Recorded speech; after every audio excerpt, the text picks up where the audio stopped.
Muito bem, sejam todos bem-vindos à nossa Masterclass.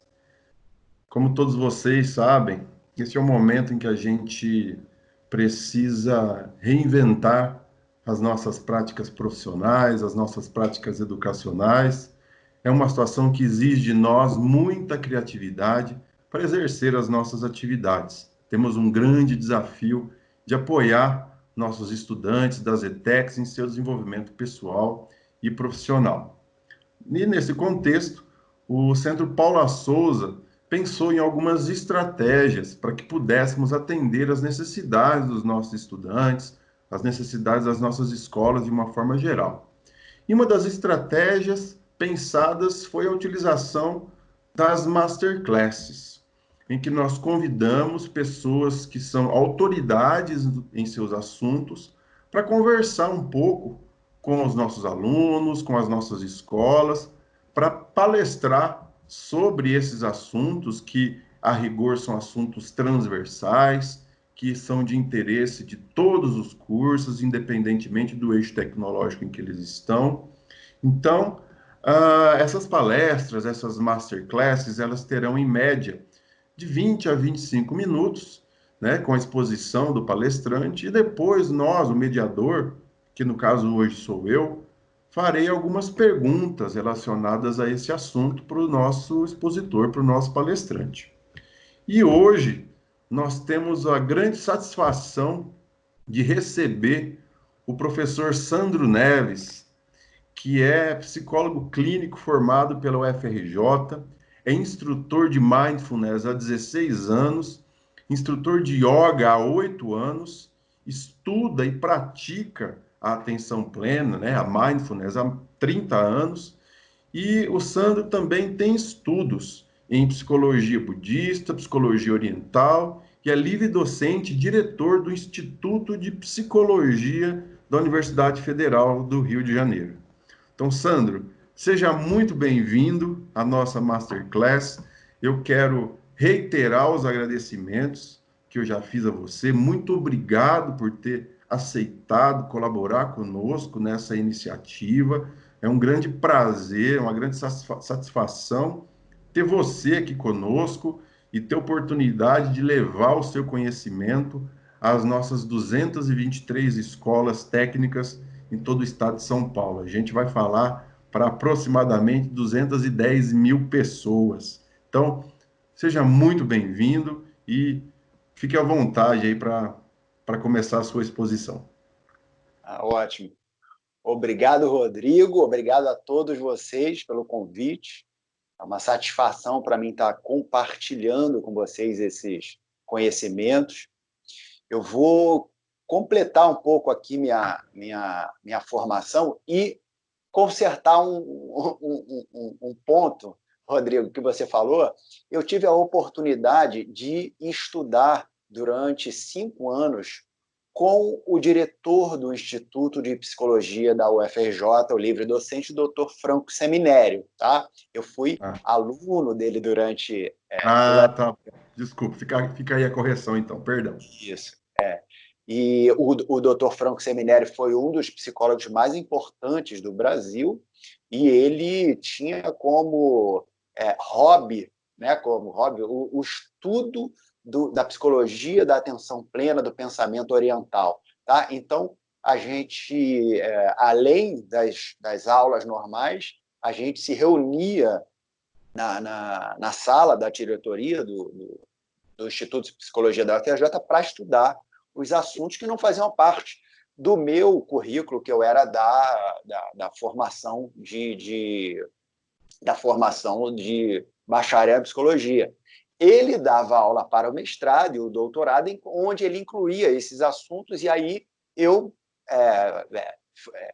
me convidei, né, e o professor e os alunos me aceitaram para participar desses estudos junto com eles, tanto no mestrado e doutorado, que era um assunto que eu já conhecia, porque antes da psicologia tradicional, eu já vinha de alguns anos do estudo da psicologia da atenção plena.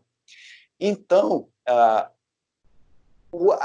existe, né, na universidade, quando a gente chega, a gente tem começa a estudar de um determinado ponto, tá? É natural que tenha que se determinar um ponto para começar, só que dali para trás existe um estudo da psicologia que foi desenvolvida no outro lado do hemisfério, né? Uma civilização mais antiga, e que todas elas falam da condição humana, então a gente tem a informação, bastante informação do lado de lá. Eu tive a oportunidade de estudar também com Venerável Puruveli Vipassy, que foi abade do mosteiro aqui no Rio de Janeiro, do budismo Theravada, e a formação deles é como se fosse uma universidade no Sri Lanka, que é o país de origem, o antigo Ceilão. Então, eles têm a escola dos anciãos, onde eles entram desde menino e vão estudando, e quando eles terminam a formação deles, vamos dizer assim, psicologia budista, eles são monges, tá? E eles escolhem um lugar do mundo para irem compartilhar o conhecimento, e Venerável Vipassy veio para o Rio de Janeiro e eu tive a oportunidade de estudar com ele há alguns anos também. Eu apresentei Venerável ao Dr. Seminério, eles se conheceram, ele fez apresentações na UFRJ, então foi um ano, aí a gente está falando de 1998 até 2002, por aí, que foi um ano de bastante comunicação entre dois doutores, né, cada um especializado na sua psicologia, e eu ali que já havia estudando com os dois, tive assim, né, a alegria, a satisfação de estudar com os dois ali ao mesmo tempo. E depois eu continuei meus estudos. Então, e aí agora estou corrigindo aqui, estou ajustando aqui o meu currículo, né, de vida. Então, o que acontece é o seguinte, vamos lá, a gente está falando de um movimento mindfulness, que a gente cada vez está começando a escutar mais sobre esse assunto. É importante a gente dizer assim, mindfulness, no Brasil, a gente não traduz essa palavra, tá? Nos países que falam língua inglesa, mindfulness quer dizer atenção plena, tá? Atenção plena. Em português, a gente não está traduzindo, a gente acabou ficando com dois nomes. Tem a atenção plena e a mindfulness, que muitas pessoas não traduzem. Então, vamos organizar isso, o conhecimento aqui para a gente, como ficou no Brasil, para melhor a gente entender como ficou. Tá? A gente tem uma prática voltada para desenvolver uma capacidade, uma habilidade de nos manter no momento presente. Isso significa evitar que uma mente agitada fique projetando a gente para o futuro ou para o passado, ou tentando modificar situações reais com interpretações ou com a vontade que a gente gostaria que as coisas fossem diferentes. Então, a gente tem uma tendência de estar sempre fugindo da situação como ela realmente é. Tá? Então, a gente tem um primeiro movimento de aceitação da realidade como ela é, para depois tentar alguma modificação da situação. O que acontece é que a gente recebeu de herança dos nossos ancestrais, por uma questão de sobrevivência, uma mente agitada demais, uma mente voltada para resolver problemas, uma mente com fluxo de pensamentos acelerado, tá? E que começou a dar problema a partir de um tempo para cá. Então, no início, quando os nossos ancestrais descobriram essa mente pensante, foi ótimo, porque eles proporcionaram a vida em sociedade e esse controle que a gente tem das situações, das coisas, e de ser possível a gente organizar a vida como a gente conhece hoje. Tá? Cada um com as suas características e tal, só foi possível quando surgiu essa mente pensante. Tudo bem. E como eu falei, por uma questão de sobrevivência, a gente foi desenvolvendo e valorizando essa mente, o que não tem nenhum problema. O que acontece é que a gente, durante essa história, a gente acabou desprezando uma outra função da nossa mente, que é uma função mais voltada para os sentidos, uma função mais voltada para entrar em contato com as coisas, com o sabor da comida, com as pessoas, porque esse contato ele envolve uma postura de atenção, de presença, senão a gente não consegue entrar em contato, nem com as pessoas, nem com as coisas. Então, o que acontece é que essa mente ela foi pensante, né? Ela foi muito boa e ainda é muito boa, claro, a gente usa ela para produzir, só que a partir de determinado momento da história da humanidade, ela começou a gerar muitos problemas, como ansiedade, como, além da gente tentar resolver problema, a gente passou a criar problemas com a imaginação, a aumentar problemas, a gente sem, eu não falei ainda, né? Mas sem contar que a mente ela interfere no funcionamento do corpo, nos sistemas do corpo. Ela interfere na digestão, ela interfere no sono, ela interfere no sistema imunológico.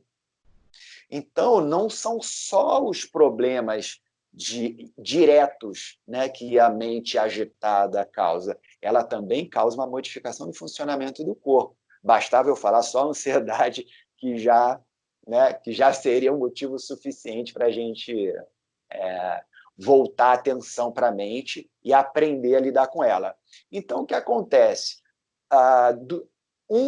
Alguns séculos atrás, nasceu uma psicologia no Oriente com a proposta de conhecer a nossa mente, de fazer o homem aprender a lidar com ela e conseguir trabalhar tanto com a produção da mente, mas também tendo o lado do descanso e do contato, para que a gente pudesse ter uma vida tanto produtiva quanto feliz.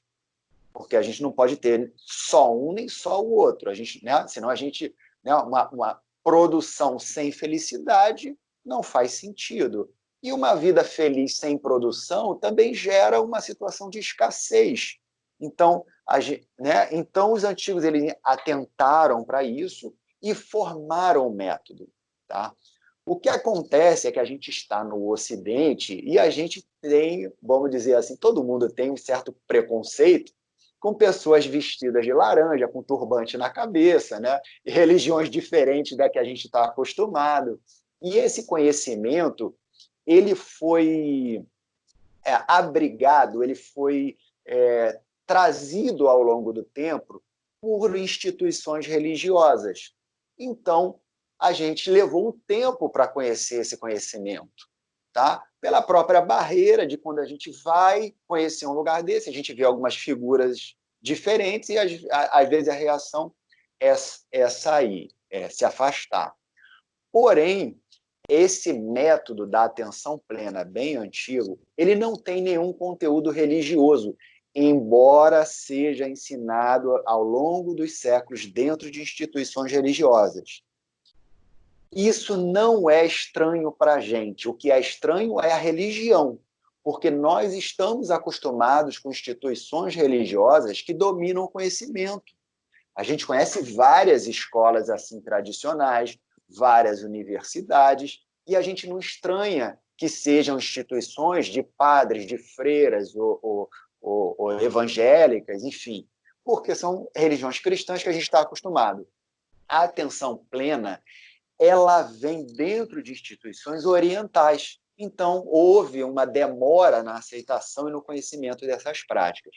O que está acontecendo hoje é que, com a tecnologia e também com os níveis de ansiedade crescendo muito, houve um interesse e até uma urgência em se estudar maneiras de resolver esse problema da ansiedade e da depressão também no mundo. E os neurocientistas, aproveitando essa tecnologia nova com os aparelhos de neuroimagem, começaram a colocar no laboratório a prática da atenção plena.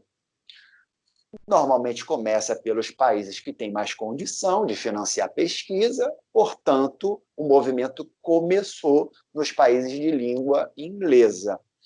Quando chegou ao Brasil, agora eu volto à minha primeira fala, nós não traduzimos mindfulness para atenção plena, nós continuamos usando o nome mindfulness, e para nós, a mindfulness é o estudo da neurociência das práticas de atenção plena que existem dentro dos mosteiros.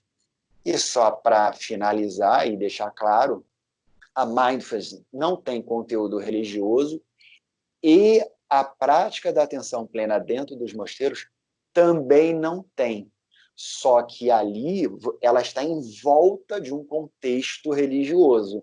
E isso às vezes, às vezes não, dá mais trabalho de você extrair a atenção plena. O que a mindfulness está fazendo para a gente é extraindo essa parte da atenção plena e entregando ela de uma maneira mais fácil para a gente aprender.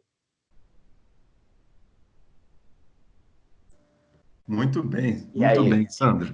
Maravilha, eu acho que deu para a gente entender muito bem todo o itinerário histórico, né, do surgimento do mindfulness e qual que é o propósito, né, dessa ciência, né, dessa estrutura dentro da nossa sociedade, até porque hoje a gente, como você bem colocou, nós temos cada vez mais acesso à informação em velocidades e em quantidades cada vez maiores. Então, eu acho muito importante que todos nós que estamos aí nessa constante jornada de aprendizado possamos saber desenvolver o equilíbrio, saber identificar como, onde, quando estabelecer a atenção plena, estarmos de fato presentes no presente, como você colocou, não é? Para que a gente mantenha um equilíbrio que é físico, que é mental, que é psíquico, né? Então, eu queria te fazer algumas perguntas para a gente elucidar um pouquinho mais, né? Aí a gente poder nos aprofundarmos um pouco mais. Eu queria te perguntar, Sandro, qual a importância das práticas ou do mindfulness para o nosso aprendizado, já que a gente está falando para alunos, para a comunidade escolar, em que a gente está sempre aprendendo, o mindfulness, ele tem alguma importância para o aprendizado? Como é que é isso? Tem muita importância. Como eu falei, uma mente agitada, tá? Essa mente que a gente conhece bem, que fala dentro da nossa cabeça sem parar, que tem um fluxo de pensamentos incessantes, ela ela é como se fosse um lugar que já está cheio. Tá? Os pensamentos ele completa a nossa mente e deixa poucos lugares vazios. Ora, a utilidade das coisas, de muitas coisas, está no seu espaço vazio. Para a gente conseguir incluir um aprendizado novo, a gente precisa de um espaço vazio para encaixar ele dentro, né? Como você falou bem, né? A gente vive um transbordamento de informação, né? É muito mais do que a gente consegue assimilar. Então, a gente precisa, dentro da nossa mente, criar espaços vazios para caber novos aprendizados e também espaços vazios para que a gente tenha espaço de manobra dos aprendizados que a gente já tem, porque isso, e, aliás, essas novas sinapses, né, de conhecimento que a gente já tem se comparando um com o outro, criam, né, a maioria da nossa criatividade, da nossa inteligência, dos nossos novos conhecimentos. Então, a mindfulness ela veio trazer um conhecimento, né? É um caminho pedagógico, é um caminho educacional.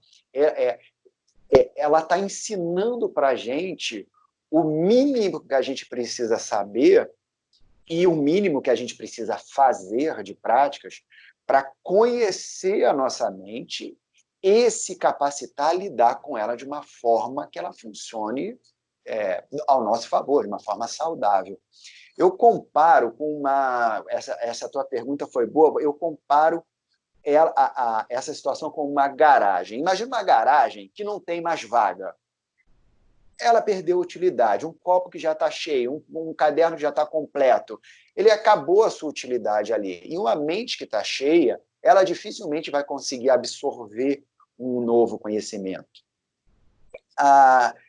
E quando uma garagem ela tem lá as vagas, a gente consegue encaixar ali, mas para encaixar um conhecimento, a gente precisa também do espaço de manobra. Tá? Isso vale para conhecimento e vale para relacionamentos também. Tá? Quando uma pessoa conhecer pessoas, escutar pessoas, aceitar novos pontos de vista, principalmente quando a gente já tem um formado, de ter um espaço para você deixar o seu ali seguro e receber um outro ponto de vista, para você entender o que o outro está falando, não precisa concordar com o que o outro está falando. Eu estou falando de escuta, de empatia, de, por exemplo, o professor ou o livro está ali oferecendo um conhecimento, se for um aluno novo, ele vai ter facilidade, porque ele tem espaço vazio. Mas se a gente já tiver muito conhecimento, né, a gente sabe que tem uma barreira, uma certa... A gente já começa a mentalmente criticar e comparar. Isso não é bom para o aprendizado. Tá? O que a gente pode fazer é uma mente pacificada. Tá? Ela entende que várias situações, tá, novas podem ser vividas como se elas fossem, e elas são, né, eu quero dizer, algo que pode contribuir, que pode somar para aquilo que você tem, ou, no mínimo, para conhecimento. No mínimo. Tá? Eu conheci um ponto de vista novo, eu não concordo em nada com aquilo, mas eu fui capaz de entender o que o outro está falando, e isso é muito importante para esse, vamos dizer, para esse diálogo, né, dessa troca de conhecimentos. Uma outra influência que a mindfulness tem sobre o conhecimento, o aprendizado, é a questão do sono, de proporcionar um sono, porque a ansiedade ela diminui a nossa qualidade de sono. E a gente já sabe que para novos aprendizados a gente precisa de um sono tranquilo antes e um sono tranquilo depois, minimamente tranquilo.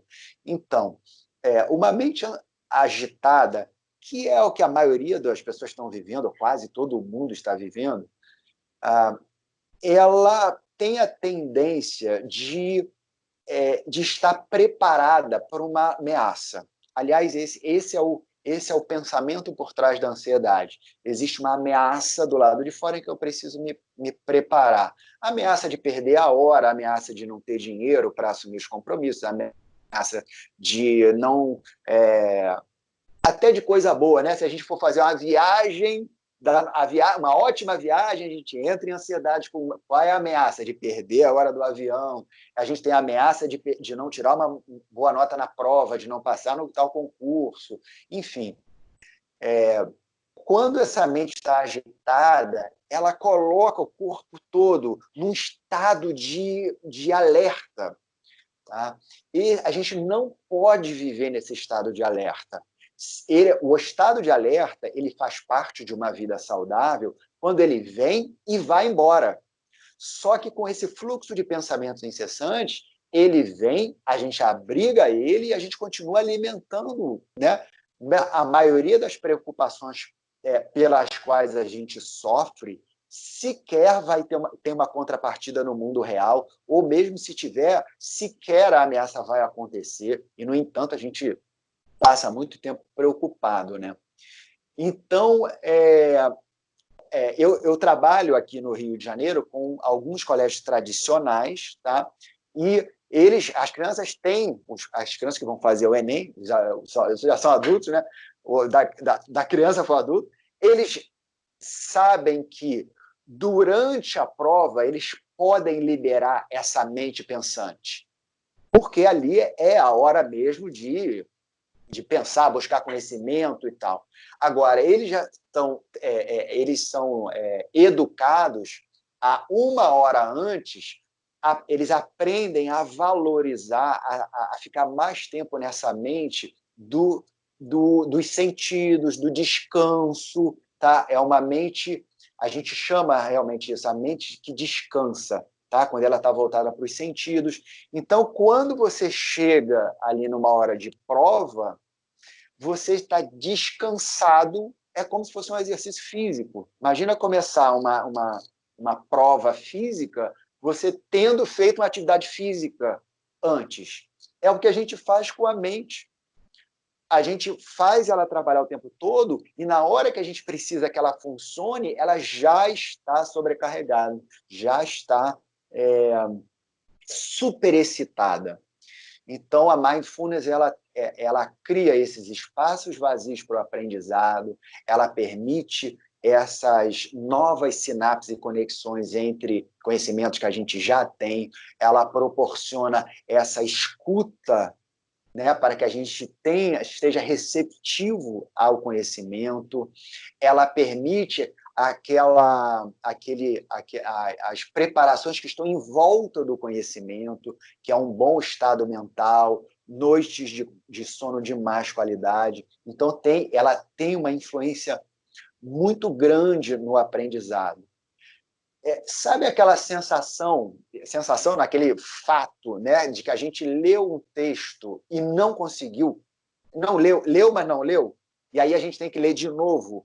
Então, isso é a mente agitada mostrando que ela está te roubando ali, que ela está deixando pouco espaço vazio para entrar aquele conhecimento. Aí a gente lê, percebe que não absorveu nenhum conhecimento, aí tem que ler de novo e talvez tenha que ler uma terceira vez. Eu recebi só para finalizar, eu recebi um período, um grupo de alunos e até um professor da Emerge, que estuda para concurso de juiz, né, para formação de juiz. E a ideia deles era exatamente essa.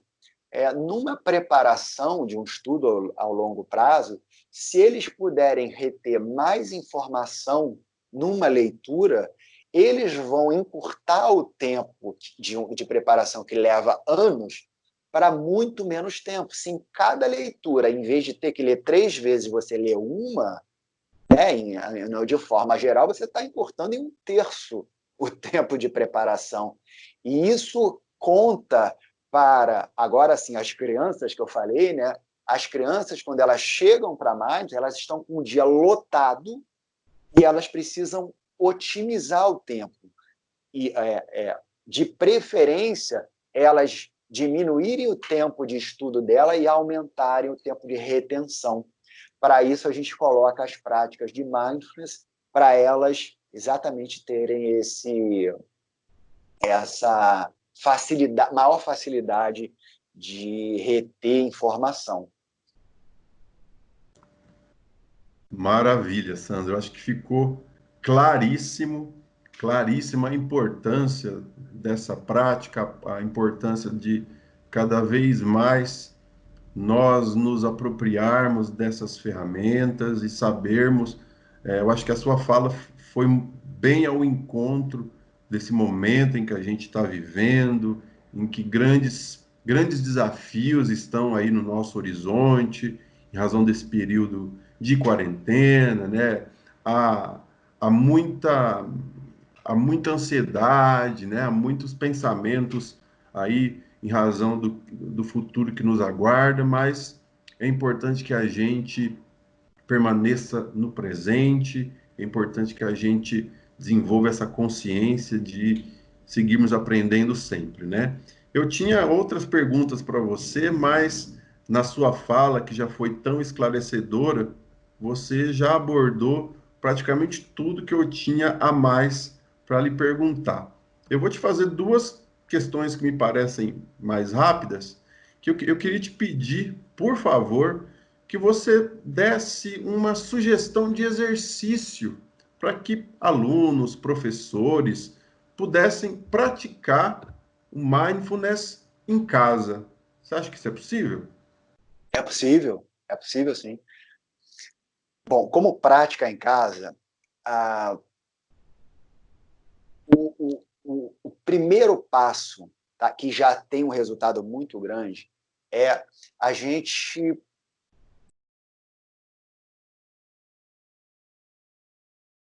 tempo nos sentidos, tá? E aí a gente vai lembrar dos 5 sentidos: tato, paladar, olfato, visão e audição.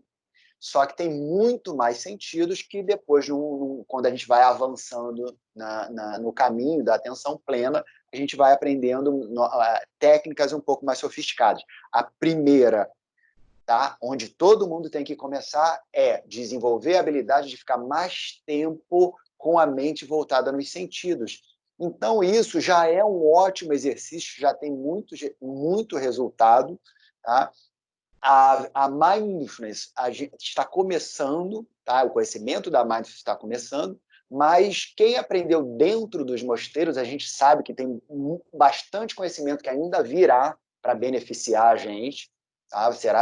Vai passar pela neurociência e vai entrar no corpo de mindfulness, mas o primeiro que já está na mindfulness é o desenvolvimento dessa capacidade da gente ficar mais tempo nos sentidos. Então, eu vou pegar um exemplo, por exemplo, o paladar. Tá? Quando a gente vai fazer uma refeição, uma boa prática é você voltar a sua atenção para aquilo que você está fazendo. Então, tem o sabor da comida, tem a textura do alimento, tem o olfato. Normalmente, o que a gente faz? Deixa a mente pensante solta, trabalhando, pensando mil coisas, e a gente despreza os sentidos. Eu estou falando para a gente fazer o contrário, tá? Deixa de lado um pouquinho essa mente pensante e volta a atenção para os sentidos. Se precisar, durante alguns dias, desliga a televisão, desliga o celular, desliga a música e faz aquele para treinar a mente e o cérebro também a ficar mais tempo ali nos sentidos. A gente tem a audição, então uma pessoa ela pode, por exemplo, ir para a sua janela, para a sua varanda e ficar 5 minutos com olhos fechados e escutando a paisagem sonora, recebendo os sons, tá, mais próximos e mais distantes, vai recebendo som. Então, se a gente pegar esses 5 sentidos básicos, a gente já tem aí boas práticas de mindfulness. Depois, as pessoas podem começar a treinar essa audição e o paladar e a comida em movimento, tá? Porque a ideia é integrar essas práticas no dia a dia e não ficar dependente de uma prática muito formalizada. A gente começa com as práticas formalizadas. Então, vou deixar esses 2 exercícios, tá? Parar um pouquinho na janela e na varanda, uns minutos, fecha os olhos e deixa o som, né? Tenta entender a paisagem sonora que está em volta. E o segundo exercício, na hora das refeições, também volta atenção ali para o sabor da comida, para a mastigação. Desculpa, mais um exercício, tá? O terceiro, respiração. Eu não posso deixar de falar na respiração. Embora ela não seja um sentido, ela tem uma ligação tão próxima com a mente que ela é muito usada para as práticas de mindfulness. Ela está dentro de um grupo de sentidos chamado interocepção, tá? Mas ela especificamente é um sistema, né, respiratório. Então, o que a pessoa pode fazer também é marcar no relógio ou no celular 5 minutos e fica prestando atenção na sua respiração, alonga a respiração, tá? Um pouco mais alongada. Pode juntar os dois, faz um pouco de respiração, um pouco de audição, para criar uma novidade, né? Para modificar ali os exercícios. Só esses 3 exercícios que eu falei, tá, já dá um excelente resultado. A gente já aprende o que é descansar a mente, o que é criar espaços vazios na mente. Tá? Só esses 3 exercícios já vai ser uma boa ajuda para as pessoas. Muito bom, Sandro. Muito obrigado pelas suas sugestões, pelas suas dicas. Uma última pergunta. Se alguém quiser fazer uma leitura a respeito do mindfulness, você tem algum livro que você poderia indicar que não seja um livro específico para os profissionais da psicologia, mas que uma pessoa que não seja da área, um aluno, um professor, quiser saber um pouco mais a respeito, né, desse cenário do mindfulness, que é tão Sim, interessante e tão importante. Você tem algum livro para indicar para a gente? eu vou dedicar dois livros. Um é um romance, um é de história, e o outro é técnico para falar da mais para principiantes. O primeiro da história se chama 10% Mais Feliz. É a história de um repórter conhecido, americano, que teve um ataque de pânico em frente de milhões de pessoas, e aí ele conta como que ele vai descobrir a mindfulness, a meditação, e ele fala dos preconceitos. É muito, muito bem escrito, é um livro que dá para ler aí 1, 2 dias, Eu e bem conheço. agradável. Conhece? É bom? Conheço. Gostou? Muito Muito, bom, né? muito, muito, muito bom. E o segundo livro é Atenção Plena para Principiantes, do John Kabat-Zinn. Tá? Olha, tem outro livro com o mesmo nome que não é do John Kabat-Zinn. Então, é Atenção Plena para Iniciantes ou Mindfulness para Iniciantes, do John Kabat-Zinn. Ele é um médico pioneiro. Tá? Ele, na minha opinião, é o que melhor introduz o iniciante no mundo da mindfulness. Também é um livro fácil de ler, em tópicos pequenos, e vem com áudio, que ele dá algumas meditações guiadas. É bem interessante. Esses dois, para quem quer começar esses dois livros, já vai começar muito bem no caminho da mindfulness. Sandro, eu não tenho palavras para te agradecer a sua gentileza desde o primeiro contato que nós fizemos com você.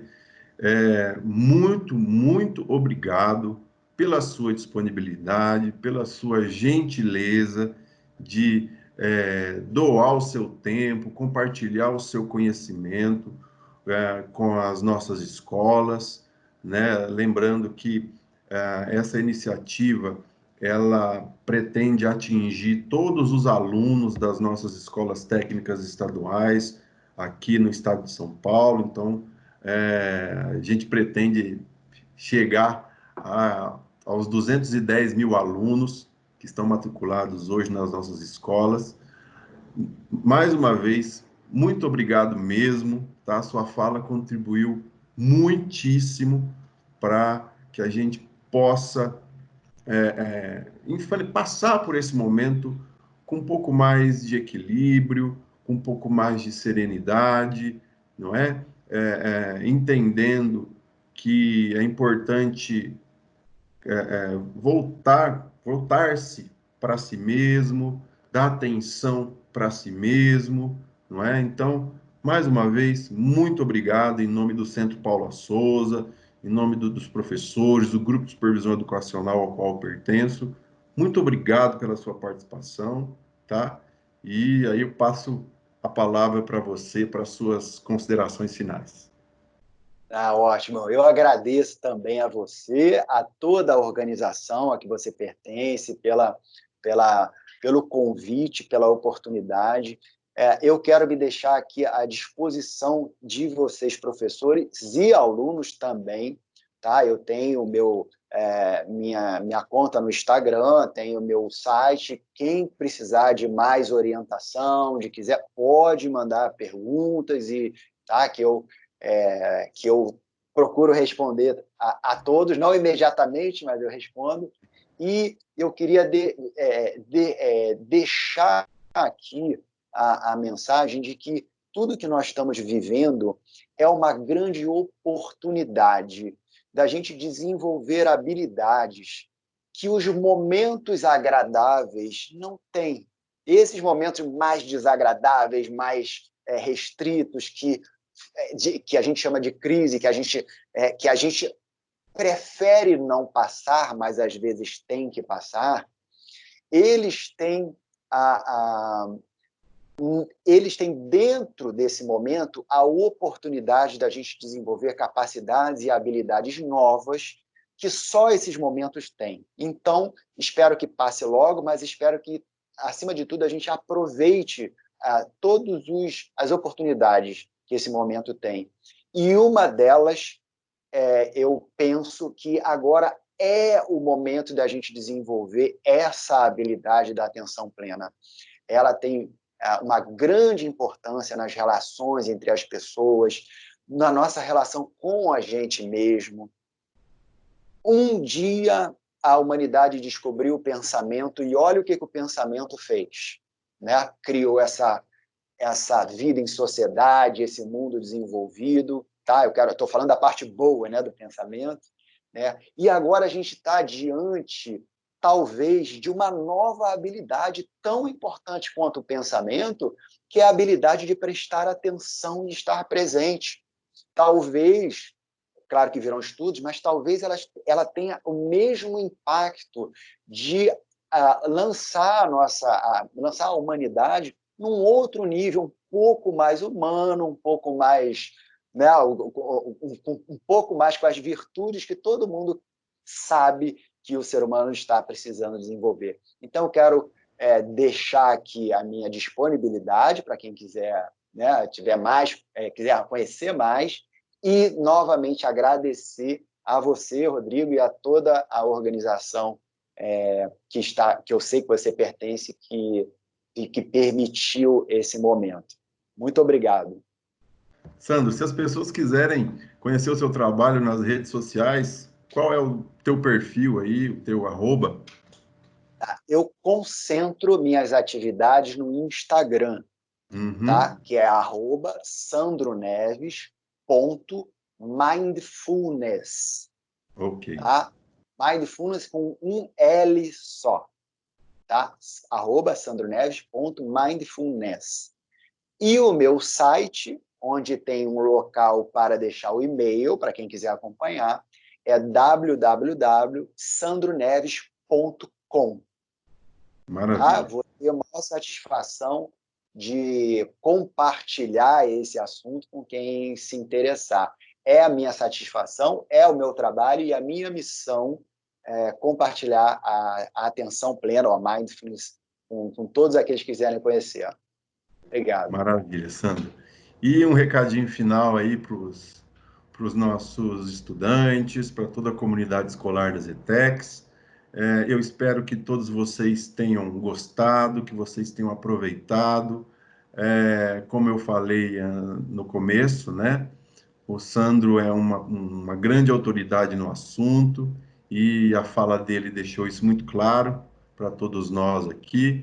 Então, eu espero que vocês tenham gostado.